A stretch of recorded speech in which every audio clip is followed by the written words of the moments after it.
Kapalag pa ang isang bokalista matapos maaresto sa ikinasang anti-illegal drug operation at nasamsam mula sa kanya ang halos kalahating milyong pisong halaga ng shabu sa barangay San Rafael, Mandurriao, Iloilo. Itunuturing itong panibagong tagumpay sa patuloy na kampanya ng kapulisan laban sa iligal na droga.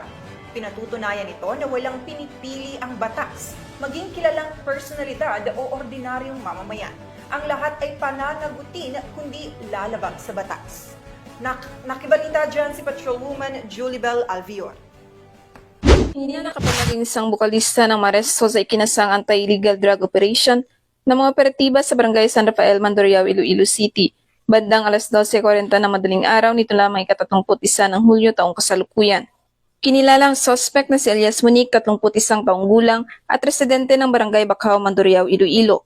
Ayon sa mga kapulisan, nahuli ang suspect matapos nitong bentahan ng isang sachet ng hinihinalang shabu ang isang undercover agent kapalit ng 15,000 pesos na buy bust money. Bukod sa nasabing transaksyon na sabat pa mula kay Elias Monique, ang 5 karagdagang plastic sachet ng hinihinalang shabu na tinatayang tumitimbang ng 70 gramo. Umabot sa tinatayang 476,000 pesos ang kabuuang halaga na ng kumpiskang kontrabando. Inamin rin ni Elias Monique na dati na siyang nakulong dahil sa kaparehong kaso. Sa ngayon, kinumpirma rin niyang siya ay kumikilos bilang tagahatid o runner ng iligal na droga para sa isang kaibigan. Kasalukuyang naharap ang arestado sa kasong paglabag sa Republic Act 9165 o ang Comprehensive Dangerous Drugs Act of 2002, particular sa Sections 5 at 11 na tumutukoy sa sale at possession ng iligal na droga. Siya ay pansamantalang nakakulong sa impilan ng pulisya habang hinihintay ang formal na pagsasampa ng kaso sa piskiliya. Patuloy na nagpaalala ang Iloilo PNP na ang paggamit at pagtutulak ng ipinagbabawal na gamot ay hindi lamang krimen kundi panganib sa kinabukasan. Dagdag pa nila na magipagtulungan sa mga kapulisan upang mapanatili ang isang maayos, malinis at ligtas na bagong Pilipinas.